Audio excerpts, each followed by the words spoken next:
Gwyneth Paltrow, the actress, entrepreneur and founder of the wellness empire Goop, has long been open about her personal struggles, particularly the profound grief following the death of her father, Bruce Paltrow, in 2002. Bruce, a respected director and producer, passed away unexpectedly, leaving a void that profoundly affected his daughter.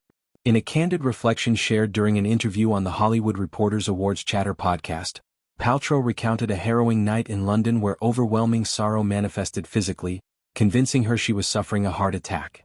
The incident occurred shortly after her father's funeral, while she was living in the UK.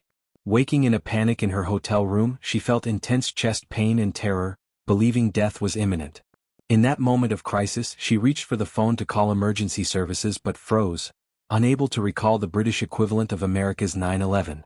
The number in the UK is 999, a detail that escaped her amid the grief. "The only reason I didn't call an ambulance was 'cause I didn't know it's 999 not 911, she explained. "I was so racked with grief." She described the episode as feeling like she was going to die of grief, highlighting how emotional pain can mimic life-threatening physical symptoms. Paltrow survived the night, and in the aftermath she channeled her sorrow into her work. She immersed herself in the role of tragic poet Sylvia Plath in the 2003 biographical film Sylvia.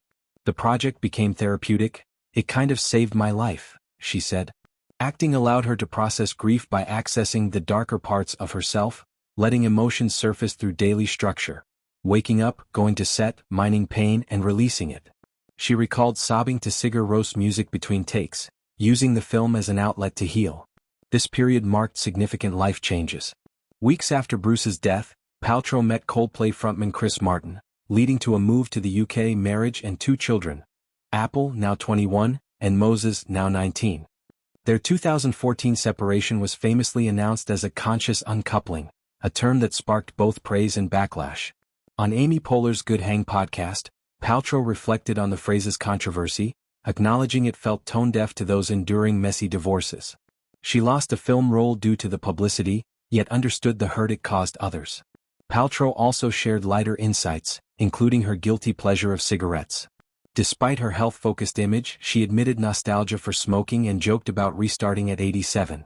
She reminisced about the 2000s era of macrobiotics mixed with indulgences, laughing with Poehler about cigarettes and tofu with brown rice and seaweed. She last smoked on her 2018 wedding night to Brad Falchuk, quitting for life insurance reasons but still missing it. These revelations paint a portrait of a woman who has navigated profound loss, public scrutiny and personal evolution. From the raw grief that once overwhelmed her to building a wellness brand, Paltrow's story emphasizes resilience through creativity, self-reflection, and humor. Her willingness to discuss vulnerabilities reminds us that even icons face human fragility, turning pain into purpose.